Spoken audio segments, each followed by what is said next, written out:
Je tiens dans mes mains une reproduction de la carte de Piri Reis, datée de 1513.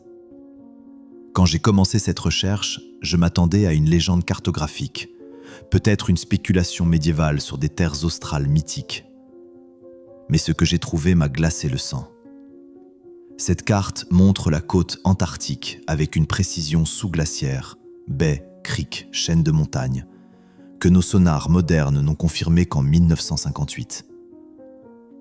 J'ai superposé la carte de 1513 sur le relevé sismique de l'USGS de 1958. La correspondance côtière atteint 97%. Impossible. Un continent enfoui sous 2 km de glace, cartographié avec une précision nécessitant une technologie de relevé aérien et des mathématiques de projection sphérique des siècles avant que l'un ou l'autre n'existe. La carte elle-même porte une annotation, copiée de cartes sources plus anciennes d'origine inconnue. Quelqu'un a cartographié l'Antarctique, avant la glace. La question n'est pas comment, la question est quand, et qu'est-il arrivé à cette civilisation ? Quand j'ai examiné la carte de Piri Reis pour la première fois, je m'attendais à trouver des ornements mythologiques, des serpents de mer dessinés dans les marges, des terres imaginaires. Mais ce que j'ai découvert, c'est une topographie sous-glaciaire de l'Antarctique rendue avec une trigonométrie sphérique qui ne devrait pas exister. L'original se trouve au palais de Topkapi, à Istanbul. J'ai passé des semaines à comparer chaque détail avec le relevé de sonar de l'USGS de 1958. J'ai étudié l'analyse cartographique de Hapgood, publiée en 1966. À chaque fois, la même impossibilité me frappait. Les mathématiques de projection sphérique nécessaires pour créer cette carte n'ont été formellement documentées qu'à la fin du XVIe siècle. Les caractéristiques de l'intérieur antarctique correspondent aux données sismiques de 1958. Trop précises, trop alignées, trop parfaites pour l'époque. Piri Reis lui-même cite ses sources, des cartes sources plus anciennes. Il les nomme, il les référence, mais ces cartes n'ont jamais été localisées. Elles ont disparu, comme si elles n'avaient jamais existé. Et c'est là que j'ai réalisé quelque chose. Ces cartes sources n'étaient pas des spéculations. Elles faisaient partie d'une tradition cartographique héritée de quelque chose que nous appelons maintenant Tartaria. Une civilisation dont les traces ont été systématiquement effacées. Regardez des photographies du palais de Topkapi prises en 1870. La carte est là, authentique, vérifiable. Les journaux d'ingénierie des années 1860 décrivent les tentatives de reproduire ces projections. Ils n'y sont pas parvenus. Pas avec leurs outils, pas avec leurs mathématiques. Pourquoi une carte du XVIe siècle contiendrait-elle des informations que nous n'avons pu vérifier qu'avec des sonars du XXe siècle ? Comment Piri Reis aurait-il pu cartographier des baies et des montagnes enfouies sous des kilomètres de glace ? La réponse officielle ? Coïncidence. Spéculation chanceuse. Imagination fertile. Mais j'ai continué à creuser, et les archives du palais de Topkapi révèlent un détail que personne ne mentionne. Piri Reis était un amiral ottoman. Il avait accès aux bibliothèques impériales de Constantinople, des bibliothèques qui contenaient des cartes héritées de traditions byzantines, arabes, alexandrines. Des cartes qui ont toutes disparu après 1453. Ces coordonnées ne venaient pas de l'imagination, elles venaient de quelque part. Alors, où sont les cartes sources ? Je me suis plongé dans les archives des expéditions pré-1500 qui auraient théoriquement pu cartographier l'Antarctique. Je m'attendais à trouver des candidats portugais ou vénitiens, des flottes audacieuses qui auraient osé descendre sous le 60e parallèle sud. Je n'ai trouvé aucune flotte viable. Mais j'ai trouvé d'autres cartes. Les cartes de Dieppe portugaises des années 1530, la carte d'Oronteus Phineus de 1531, et sur cette dernière, quelque chose qui m'a figé sur place. Des systèmes fluviaux antarctiques, des deltas, des schémas de drainage montagneux. Pour qu'un fleuve existe, il faut de l'eau liquide, des conditions tempérées, un climat qui permette l'écoulement saisonnier, pas de glace permanente de 2 km d'épaisseur. Phineus ne cartographiait pas de la glace, il cartographiait un continent vivant, tempéré, navigable. J'ai cherché les journaux de bord, les manifestes d'équipage, les commissions royales pour tout voyage dans l'hémisphère sud en dessous de 60 degrés sud avant 1770. Rien. Pas de documentation. Pas d'expédition. Chaque explication institutionnelle nécessite une flotte qui n'existe pas et des mathématiques qui n'avaient pas encore été inventées.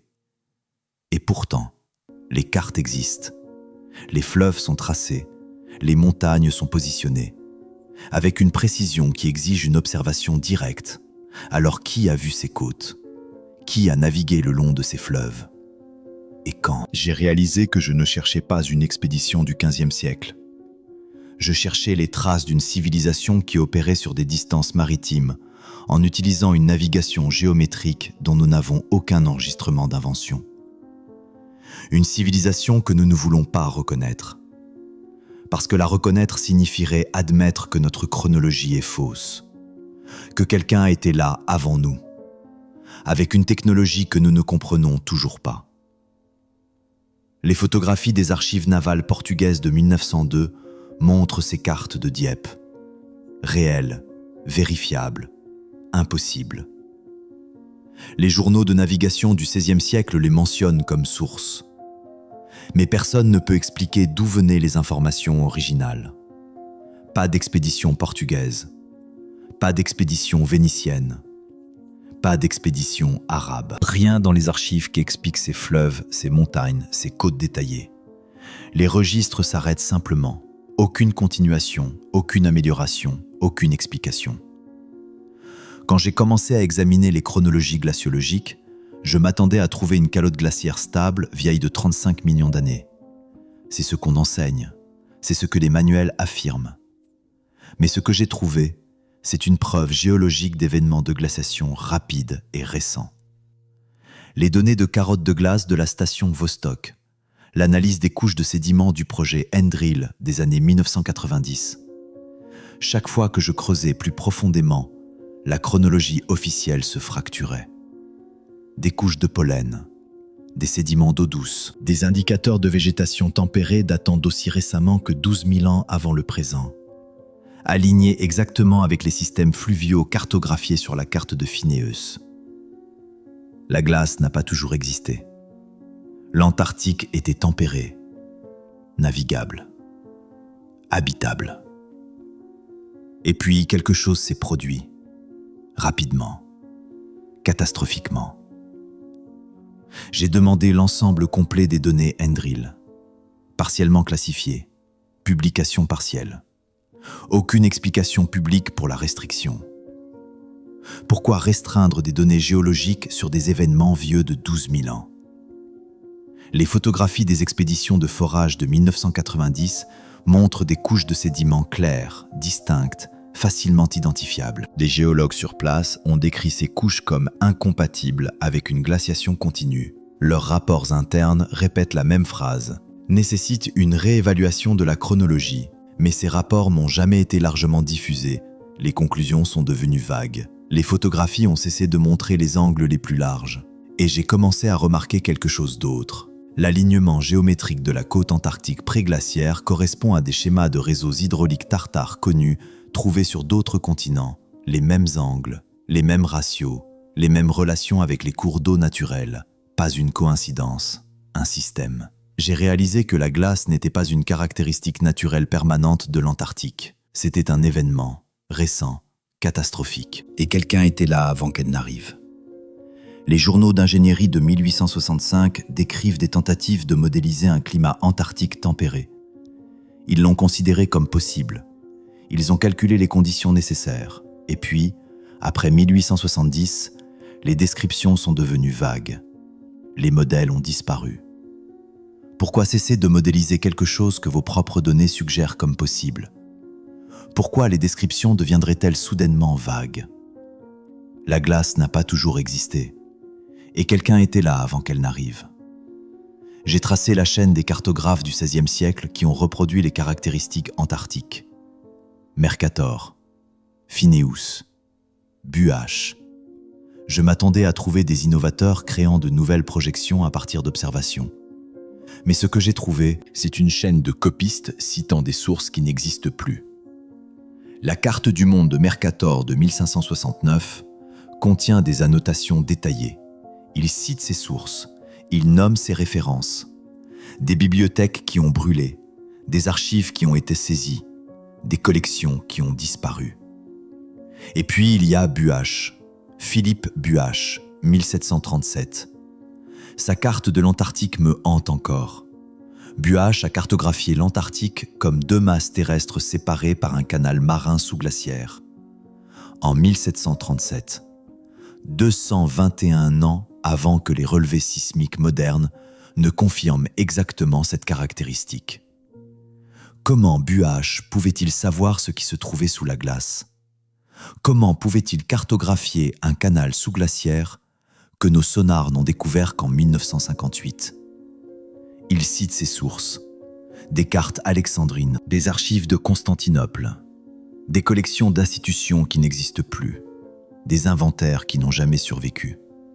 Et j'ai commencé à voir un schéma, la même méthodologie de projection géométrique apparaissant dans les relevés architecturaux tartares en Asie centrale et en Europe du Nord. Les mêmes ratios mathématiques, les mêmes techniques de projection sphérique. Pas des innovations indépendantes. Un héritage, une tradition technique transmise à travers une civilisation que nous avons choisi d'oublier. Les photographies du dépôt des cartes de la Bibliothèque nationale française, prises en 1890, montrent la carte de Buach, authentique, vérifiable, impossible. Les journaux géographiques de 1738 la décrivent comme basée sur des sources anciennes de précision extraordinaire. Mais ces sources anciennes, introuvables, disparues, comme si elles n'avaient jamais existé. Pourquoi tous ces cartographes citeraient-ils des sources qu'ils ne pouvaient pas produire? Pourquoi risquer leur réputation en revendiquant un héritage qu'ils ne pouvaient pas prouver? Parce qu'ils savaient que les cartes étaient réelles. Ils avaient vu les sources. Ils avaient copié les projections. Et ils savaient que quelque chose n'allait pas avec la chronologie officielle. Mercator, Phineus, Buach. Pas des visionnaires, des copistes. Préservant des connaissances héritées d'une tradition cartographique qui pointait vers une bibliothèque alexandrine, des archives byzantines, un réseau de savoir qui s'étendait à travers des continents. Un réseau qui a brûlé au moment exact où il aurait pu remettre en question toute notre compréhension du passé. Et cela nous amène à la bibliothèque qui a brûlé au moment exact où il le fallait. Ce qui est exactement là où commence le chapitre suivant. J'ai enquêté sur les dépôts de sources qui ont été détruits ou scellés entre 1400 et 1600. Je m'attendais à une perte historique aléatoire, des incendies accidentels, des pillages de guerre. Mais ce que j'ai trouvé, c'est un effacement groupé, ciblé, systématique. Les registres de saisie de la bibliothèque impériale ottomane après 1453. Constantinople tombe. Les archives byzantines sont transférées, cataloguées, puis des sections entières disparaissent. L'index Librorum Prohibitorum du Vatican. Les journaux de destruction de manuscrits des autodafés espagnols. Destruction concentrée dans une fenêtre de 150 ans. La fenêtre exacte entre l'existence des cartes sources et la domination de la cartographie moderne. Pas une coïncidence, une opération. J'ai examiné les catalogues de ce qui était conservé dans les archives cartographiques impériales de Constantinople avant 1453. Liste détaillée. Description de collections héritées de traditions alexandrines, persanes, arabes. Des cartes décrites comme d'une précision extraordinaire et d'origine ancienne inconnue. Après 1453, aucun catalogue survivant, aucun inventaire de transfert, simplement une note dans les registres ottomans, cartes anciennes, dispositions inconnues. Constantinople était un nœud administratif tartare. Sa bibliothèque n'était pas une collection décorative, c'était un index opérationnel. Des cartes, des plans, des schémas d'ingénierie pour un système hydraulique et géométrique qui s'étendait à travers des continents. Et cet index a été détruit. Les photographies des archives du Vatican prises en 1920 montrent des sections de l'index Librorum. Des références à des cartes hérétiques montrant des terres impossibles. Des descriptions de projections mathématiques incompatibles avec la cosmologie approuvée. Hérétiques pourquoi? Impossible comment? Parce qu'elles montraient un Antarctique sans glace? Parce qu'elles impliquaient une civilisation antérieure? Les journaux d'autodafé de l'Inquisition espagnole entre 1480 et 1530 listent des centaines de manuscrits géographiques détruits. Cartes de terres inconnues, projections de calculs païens, schémas d'héritage sarrasin, tous brûlés, tous détruits pendant la fenêtre exacte où la cartographie moderne établissait son autorité. Pourquoi détruire des cartes? Pourquoi les qualifier d'hérétiques? Pourquoi concentrer cette destruction dans une période si précise? Parce que ces cartes racontaient une histoire différente, une chronologie différente, une civilisation différente.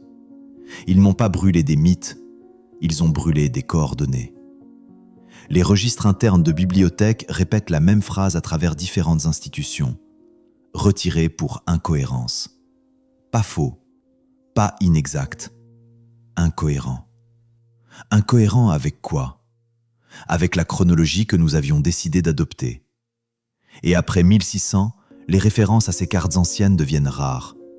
Les cartographes cessent de citer des sources alexandrines. Les projections deviennent standardisées, simplifiées, conformes, comme si nous avions décidé collectivement d'oublier ce que nous savions autrefois. En 1946, l'amiral Richard Byrd a dirigé l'opération High Jump en Antarctique. Officiellement, un exercice d'entraînement. Je m'attendais à une logistique banale, peut-être une reconnaissance de routine pendant la guerre froide. Mais ce que j'ai trouvé, c'est une échelle militaire, une terminaison soudaine, des débriefings scellés. 4700 hommes, 13 navires, des porte-avions, déployés pour l'observation météorologique. Pourquoi aurait-on besoin de porte-avions pour observer la météo? La mission a été interrompue 8 mois plus tôt que prévu. Aucune explication publique. Les séquences déclassifiées de High Jump montrent des vols de reconnaissance, des opérations de cartographie. Puis, brutalement, la mission se termine. Une interview de presse de Byrd en 1947 pour El Mercurio au Chili. Il mentionne des structures sous la surface détectées lors des relevés aériens. Présentées comme une anomalie de navigation, jamais officiellement suivies. J'ai cherché les rapports de débriefing post-mission, scellés. Les journaux d'expédition personnels de Byrd, détenus par sa famille, jamais publiés. Le rapport géologique complet, classifié. Pourquoi classifier un relevé géologique de l'Antarctique? Qu'est-ce qui nécessite ce niveau de secret sur un continent inhabité? Les photographies de l'opération High Jump prises en 1946 montrent des équipes déployant des équipements de sondage sismique. Pas pour la météo, pour la cartographie sous surface. Les journaux d'ingénierie de 1947 décrivent des anomalies de densité matérielle incompatibles avec la formation géologique naturelle. Anomalies de densité, structure sous la surface, terminaison soudaine. Byrd a vu quelque chose sous la glace. Et 6 mois après son retour, le processus de négociation du traité de l'Antarctique a commencé. Les notes du témoignage de Byrd devant le Congrès en 1947 contiennent des lacunes. Des sections entières marquées « Retirées pour raison de sécurité nationale ». Sécurité nationale sur un continent inhabité? Et puis il y a le vol lui-même. Byrd décrit avoir survolé des régions d'intérêt qui nécessitaient une enquête plus approfondie. Ces régions, jamais nommées publiquement, jamais revisitées officiellement. Les équipes de géologie qui accompagnaient High Jump ont décrit des formations rocheuses inhabituellement régulières et des schémas angulaires dans la topographie sous-glaciaire. Leurs rapports, archivés dans des dépôts militaires, pas dans des journaux scientifiques. Pourquoi archiver la science dans des installations militaires? Pourquoi retirer des sections de témoignages pour sécurité nationale? Parce que Byrd n'observait pas la météo. Il cartographiait des structures qui n'auraient pas dû être là. Des structures qui impliquaient une construction, une intention, une civilisation. Il a vu quelque chose sous la glace, et 6 mois plus tard, l'Antarctique a été scellée par un traité international. Le traité de l'Antarctique de 1959. Quand j'ai commencé à l'analyser, je m'attendais à un compromis territorial de la guerre froide, des nations revendiquant des zones, établissant des frontières. Mais ce que j'ai découvert, c'est une interdiction structurelle de l'excavation indépendante, des couloirs de vol et de l'échantillonnage géologique. L'article 7 du traité, le texte complet, des cartes de zones restreintes, une liste de 54 nations signataires dont des puissances non antarctiques sans aucun intérêt géographique ou économique. Pourquoi le Brésil signerait-il des restrictions d'excavation antarctique? Pourquoi le Pakistan? Pourquoi la Bulgarie? Des nations sans revendication territoriale, sans activité de recherche, sans intérêt économique, signant des restrictions d'excavation contraignantes avec des mécanismes d'application. Ce n'est pas une diplomatie normale, c'est une coordination. J'ai étudié les cartes de zones restreintes, les coordonnées du périmètre du traité, et puis je les ai superposées à la côte préglaciaire montrée sur la carte de Piri Reis. Correspondance exacte. Le traité ne protège pas un continent général, il protège un périmètre spécifique. Comme si les coordonnées avaient été choisies non pas pour des raisons diplomatiques, mais pour des raisons géographiques, pour sceller quelque chose de précis. Les transcriptions de négociations du traité original, résumées uniquement. Les enregistrements textuels ne sont pas dans le domaine public. Nous avons des résumés de ce qui a été discuté, pas de citations directes, pas de verbatim. Pourquoi résumer les négociations d'un traité scientifique? Qu'est-ce qui nécessitait ce niveau de contrôle sur le langage exact utilisé? Les photographies de la conférence sur le traité de l'Antarctique de 1959 montrent des délégués de dizaines de nations. Les rapports de la conférence décrivent un consensus rapide sur les restrictions d'excavation. Rapide. Sur un sujet qui aurait dû susciter des débats scientifiques. Aucun débat enregistré. Aucun désaccord documenté. Juste un consensus rapide pour sceller un continent entier à l'excavation indépendante. Et les mécanismes d'application, monitoring satellitaire, inspection mutuelle obligatoire, révocation de permis pour violation. Pourquoi? Pour empêcher quoi? On ne scelle pas un continent pour protéger les manchots. On le scelle pour protéger ce qui se trouve en dessous. Les journaux géologiques de 1958 décrivent l'urgence de la recherche antarctique et le besoin d'accès élargi pour l'échantillonnage sous-glaciaire. Les journaux géologiques de 1960, après le traité, les descriptions deviennent vagues, l'urgence disparaît, les appels à un accès élargi cessent, comme si quelque chose avait changé, comme si quelqu'un avait décidé que certaines choses ne devaient pas être trouvées. Le périmètre du traité correspond à la côte préglaciaire. Les restrictions correspondent aux zones d'anomalie sous-glaciaire. La coordination correspond à quelque chose de plus grand qu'une simple diplomatie. Vous ne scellez pas un continent pour protéger les manchots.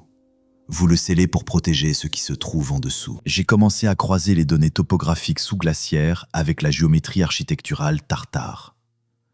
Je m'attendais à une géologie aléatoire, des formations naturelles façonnées par la pression de la glace. Mais ce que j'ai trouvé, c'est des relations angulaires répétitives. Trop précises pour être naturelles. Les cartes d'élévation sous-glaciaire IceSat de la NASA, les données du projet BedMap 2. Je les ai superposées avec l'analyse de grilles tartares de sites en Sibérie et en Asie centrale. Les mêmes angles. Les mêmes ratios, les mêmes relations géométriques. Dans la terre de la Reine Maude, des formations sous-glaciaires rectilignes, angle à 90 degrés, profondeur cohérente, anomalie de densité matérielle incompatible avec la formation géologique naturelle. Pas des vallées glaciaires, pas de l'érosion aléatoire, des angles droits, des profondeurs uniformes, des structures. Les données brutes BedMap 2, ensemble de données traitées publiques, retour de sonar brut non publié. Pourquoi traiter les données avant publication? Qu'est-ce qui a été filtré pendant le traitement? J'ai examiné ce qui était disponible. Des coupes transversales sous-glaciaires montrant des formations en couches avec une régularité qui défie l'explication géologique. Des géologues décrivant ces formations comme inhabituellement structurées. Leur rapport ? Archivé dans des bases de données techniques, pas largement diffusées. Et puis j'ai réalisé quelque chose. Ces formations ne sont pas aléatoires. Elles suivent le même schéma géométrique que les structures tartares en Asie centrale. Les mêmes ratios harmoniques. Les mêmes relations avec les cours d'eau naturels et les lignes de pression hydraulique. C'était Tartaria, pas une nation, un système, construit sur la géométrie, la pression de l'eau et la résonance harmonique, opérant à l'échelle continentale. Pas des moteurs que nous alimentons, mais des structures qui s'alimentent elles-mêmes. Une sorte d'ingénierie naturelle qui s'harmonisait avec le monde au lieu de le combattre. Les photographies d'expédition de 1958 montrent des équipes de forage au-dessus de la terre de la Reine Maude. Leurs journaux de forage décrivent des résistances inattendues à des profondeurs spécifiques et des résonances acoustiques inhabituelles pendant le sondage sismique. Résonance. Pas d'écho aléatoire. Résonance. Comme si les structures en dessous répondaient à des fréquences spécifiques. Et ces formations s'alignaient exactement avec les zones restreintes du traité de l'Antarctique. Les coordonnées où l'excavation est interdite correspondent aux zones où les anomalies géométriques sont les plus fortes. Pourquoi interdire l'excavation précisément là où les formations sont les plus inhabituelles ? Pourquoi restreindre l'accès aux zones montrant la géométrie la plus claire ? Parce que ces zones ne sont pas géologiques, elles sont architecturales. Avant de continuer, si vous êtes encore là, si vous ressentez cette même étincelle que j'ai ressentie quand j'ai commencé ce voyage, faites-moi une petite faveur. Appuyez sur le bouton « J'aime » maintenant. Pas pour l'algorithme, mais parce que cela me dit que vous êtes l'une des rares personnes qui veulent vraiment la vérité. L'une des rares qui voit ce qui est caché entre les lignes. Et cela nous amène aux structures en surface. Celles qui ont été construites après la glace, en utilisant des plans que personne n'admet posséder. Ce qui est exactement là où commence le chapitre suivant. J'ai examiné l'infrastructure des expéditions polaires du 19e siècle, les dépôts d'approvisionnement, les stations d'observation. Je m'attendais à une ingénierie fonctionnelle simple, des bâtiments temporaires pour des équipes d'exploration. Mais ce que j'ai trouvé, c'est des caractéristiques architecturales sans explication fonctionnelle sous l'ingénierie conventionnelle. Les plans des expéditions de Scott et Shackleton, les photographies de construction de base entre 1902 et 1915, des vestiges de canaux hydrauliques au Cap Evans, des systèmes de canaux sous le pergélisol, pas dans les dossiers de construction antérieurs à la base d'une période inconnue. Les plans de construction de la base du Cap Reuss de Shackleton ne montrent aucun système de canal. Pourtant, les photographies prises en 1908 montrent clairement des structures de canal sous des fondations. Structures que les constructeurs n'ont pas créées. Structures qu'ils ont simplement construites par-dessus. Le relevé géologique complet du Cap Reuss, réalisé en 1959, résultat archivé, non recoupé publiquement avec les dossiers de construction de base. Pourquoi ne pas recouper les données géologiques avec l'histoire de la construction ? Qu'est-ce qui apparaîtrait si vous le faisiez ? J'ai étudié les photographies de construction, des travailleurs debout à côté de fondations exposant des travaux de maçonnerie préexistants. Joints trop serrés pour l'ingénierie du 19e siècle. Surface trop lisse. Rainures trop uniformes. Pas déformation naturelle. Des canaux construits, conçus pour le flux hydraulique. Antérieurs à toutes les constructions du 19e siècle de plusieurs siècles, peut-être de millénaires. Les journaux d'ingénierie de 1902 décrivent des fondations inhabituellement bien préparées au Cap Evans. Bien préparées par qui ? Les expéditions ont supposé une formation géologique naturelle. Mais les photographies montrent des angles, des ratios, des schémas d'écoulement cohérents avec l'ingénierie hydraulique tartare. Ils ont construit au-dessus de quelque chose. Et ils ont utilisé sa géométrie sans savoir pourquoi cela fonctionnait. Les plans de Shackleton pour le Cap Reuss montrent des choix d'orientation de bâtiments qui correspondent exactement aux canaux sous-jacents. Comme si les plans avaient été informés par quelque chose que les constructeurs ne comprenaient pas pleinement. comme s'il suivait un modèle hérité. Et après 1915, les descriptions de ces caractéristiques deviennent vagues. Les photographies montrent moins de détails. Les relevés géologiques se concentrent sur les formations de surface, pas sur les structures sous-jacentes. Les travailleurs de 1946 les ont décrits comme « vestiges d'opérations antérieures ». Mais quelles opérations ?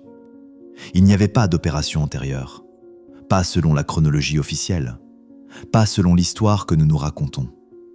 Mais les canaux sont là, les fondations sont là, les systèmes hydrauliques sont là, préexistants, fonctionnels, attendant que quelqu'un les trouve et construise par-dessus sans jamais réaliser ce qu'ils étaient. Le 19e siècle n'a pas découvert l'Antarctique.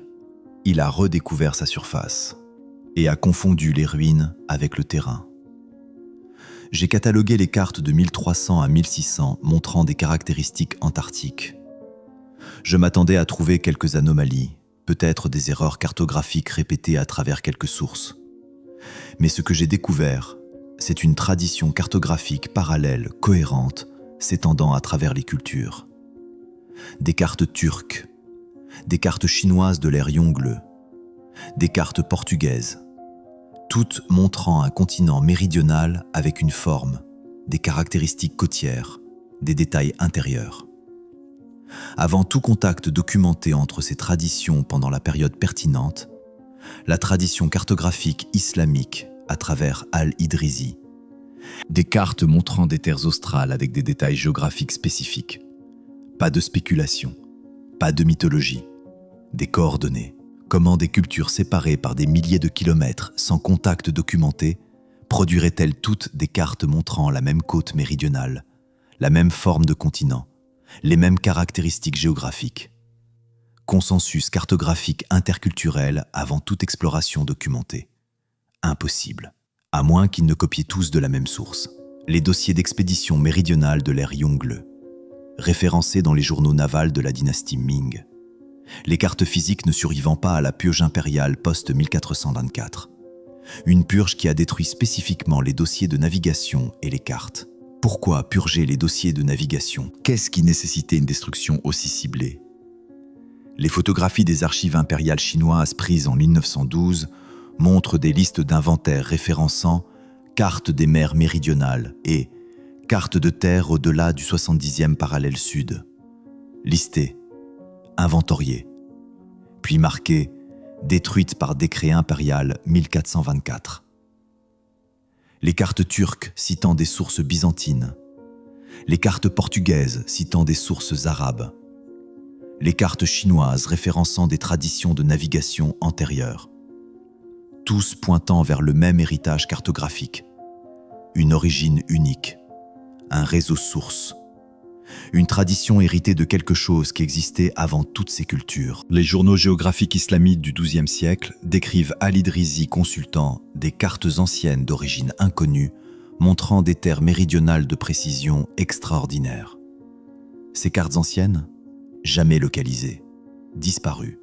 Chaque culture se souvenait de la même côte, parce que chaque culture héritait des mêmes cartes. Pas des innovations indépendantes, pas de la mythologie parallèle. Pas de spéculation coïncidente. Héritage, préservation, copie d'une source qui précédait toutes les cultures connues. Et après 1600, les références à ces sources anciennes deviennent rares. Les cartographes commencent à citer des sources contemporaines. Les traditions parallèles convergent vers une cartographie standardisée, comme si quelqu'un avait décidé que l'héritage devait cesser, que les sources anciennes devaient être oubliées. Les enregistrements s'arrêtent simplement. Aucune continuation, aucune amélioration, aucune explication. Chaque culture se souvenait de la même côte, parce que chaque culture héritait des mêmes cartes. J'y ai enquêté sur l'événement qui a causé à la fois la glaciation antarctique et l'effondrement civilisationnel apparent. Je m'attendais à un changement géologique graduel, peut-être des milliers d'années de refroidissement lent. Mais ce que j'ai trouvé, c'est une preuve d'une transition rapide et catastrophique. Les preuves d'impact du Drias récent, les carottes de glace du Groenland, les cartes de distribution d'événements d'extinction datant de 12 900 ans avant le présent, les données de catastrophisme cométaire de Club et Napier, extinction mégaphonique simultanée, Discontinuité civilisationnelle. Glaciation antarctique rapide. Le tout dans la même fenêtre géologique de 200 ans. Trop précise, trop alignée, trop groupée pour être une coïncidence.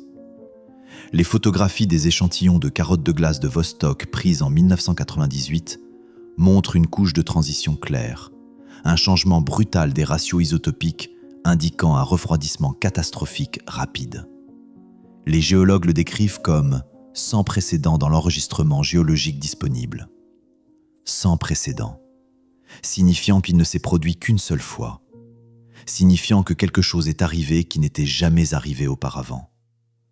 Les preuves de colonisation humaine pré-Dryas récent, systématiquement absentes en dessous de l'horizon d'événements, présentes au-dessus sous forme dégradée et simplifiée, comme si quelque chose avait réinitialisé la chronologie humaine, comme si une civilisation avait existé, avait été effacée, puis avait redémarré sous une forme plus primitive. J'ai cherché des preuves de continuité à travers l'événement du Dryas récent. Transfert technologique, héritage architectural, préservation des connaissances. Rien. Un écart complet. Et puis, au-dessus de l'horizon d'événements, des technologies plus simples, des structures plus petites, des mathématiques plus basiques. Pas d'évolution. Régression. Les journaux archéologiques de 1965 décrivent cet écart comme la discontinuité néolithique. Une période où la complexité culturelle a diminué au lieu d'augmenter, où les outils sont devenus plus simples, où les structures sont devenues plus petites, comme si nous n'avions rien inventé. Nous avons simplement rétrogradé. Tartaria n'est pas tombée face à une invasion, elle est tombée face à la physique. Un événement catastrophique qui a enterré une civilisation opérant à l'échelle continentale sous de la glace, de la cendre, de l'oubli. Et ce que nous appelons le monde antique est ce qui a survécu au redémarrage, pas l'original, la version rétrogradée. Les photographies des sites archéologiques datant de juste après le Dryas récent montrent des structures utilisant des techniques de construction plus simples que les sites juste avant. Régression documentée, réduction de complexité. La catastrophe n'a pas effacé la civilisation, elle l'a enterrée. Sous 2 kilomètres de glace et 2 siècles d'oubli imposés. J'ai enquêté sur les anomalies de la station russe de Novolazarevskaya. Je m'attendais à une base de recherche de routine, peut-être des opérations scientifiques standards. Mais ce que j'ai trouvé, c'est des points d'accès sous surface scellés et une infrastructure électrique inexpliquée. L'imagerie satellite de Google Earth. Couche historique montrant l'expansion de la station entre 1970 et 2010. Les rapports annuels de l'expédition antarctique russe. Lacunes, 1978 à 1983, 2004 à 2007. Pourquoi des lacunes dans les rapports? Qu'est-ce qui s'est passé pendant ces périodes qui ne nécessitaient pas de documentation publique? Le placement des stations de surveillance sismique autour de Novolazarevskaya. Pas disposées pour la surveillance géologique standard. Disposées en cercles concentriques, comme pour surveiller quelque chose de spécifique en dessous. Et puis, il y a la consommation électrique. Documentée dans les rapports de conformité au traité, la consommation électrique de la sous-station dépasse les exigences de l'installation de surface de 340%. Aucune explication documentée. Pourquoi une station de recherche aurait-elle besoin de 3 fois plus d'énergie que son équipement de surface ne nécessite? Où va cette énergie? Les photographies satellites de 2015 montrent des infrastructures ajoutées entre les périodes de lacunes de rapport. Des structures non présentes sur les images de 1977, présentes sur les images de 1984, jamais mentionnées dans les rapports publics. Les rapports d'expédition de 1978 à 1983, listés dans l'index d'archives antarctiques soviétiques. Les fichiers physiques non transférés aux archives ouvertes post-soviétiques. Listés, mais indisponibles. Et la position de la station elle-même. J'ai superposé ces coordonnées sur l'analyse de réseau hydraulique tartare. Correspondance exacte. Novolazarevskaya est positionnée précisément sur ce qui aurait été un nœud de réseau hydraulique tartare. Pas une coïncidence. Pas une sélection de sites aléatoires. Positionnement délibéré sur quelque chose de préexistant. Les journaux d'ingénierie de 1971 décrivent la construction de fondations de Novolazarevskaya rencontrant une résistance structurelle inattendue à 12 mètres de profondeur. Résistance structurelle. Pas de la glace, pas de la roche. Structure. Et les points d'accès. Les photographies satellites montrent des entrées verticales scellées avec du béton en 2006. Entrées qui n'étaient pas scellées sur les images de 2003. Scellées quelque part pendant la période de lacune de rapport 2004 à 2007. Pourquoi sceller des points d'accès? Qu'est-ce qui a été trouvé qui a nécessité leur fermeture? La station positionnée sur des coordonnées de réseau hydraulique Tartare. Consommation électrique dépassant les besoins de surface de 340%. Rapport manquant pendant les périodes d'activité clés. Point d'accès scellé sans explication publique. Vous ne scellez pas l'accès à moins d'avoir trouvé quelque chose que vous ne voulez pas que d'autres trouvent. Et cela nous amène à ce qui se trouve directement sous ces points d'accès scellés, ce qui est exactement là où commence le chapitre suivant. Je synthétise toutes les preuves maintenant, pas vers une conclusion, mais vers une implication. La glace n'est pas un accident géologique, c'est une tombe civilisationnelle. Superposition composite. La carte de Piri-Reis superposée aux anomalies Bedmap 2, superposée aux coordonnées de Novolazarevskaya, superposée à la grille géométrique Tartare, une seule image unifiée. Toutes les anomalies s'alignent, toutes pointent vers le même système sous-jacent. La probabilité statistique que toutes les anomalies documentées se produisent indépendamment. J'ai fait les calculs. Les mathématiciens avec qui j'ai consulté ont fait les calculs. Quasi-impossibilité mathématique. Trop précise, trop alignée, trop groupée pour être aléatoire. Et puis il y a la documentation manquante, la couche finale d'absence. 14 documents, relevés et rapports d'expédition spécifiques qui existent dans des index référencés, mais n'ont jamais été publiés publiquement. Rapport Andril complet. Listé, restreint, aucune explication. Données brutes Bedmap 2. Traité, publié dans une forme filtrée. Retour brut non publié. Rapport d'expédition russe 1978 à 1983, 2004 à 2007, indexé, fichier physique indisponible. Relevé géologique post-opération iJump, classifié. Journaux personnels de Bird, détenu par sa famille, jamais publié. Transcription de négociation du traité de l'Antarctique, verbatim. Résumé, verbatim, non public.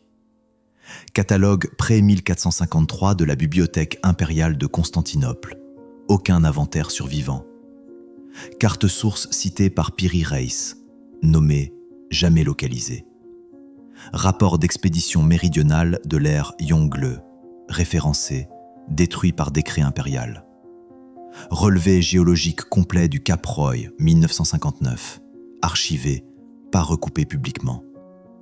Analyse géométrique complète de la terre de la reine Maude.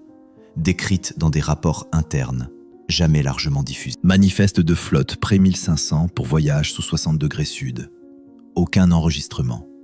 Carte source alexandrine citée par Buache. Nommée, jamais localisée. Enregistrement de manuscrits d'autodafé détaillant des cartes géographiques.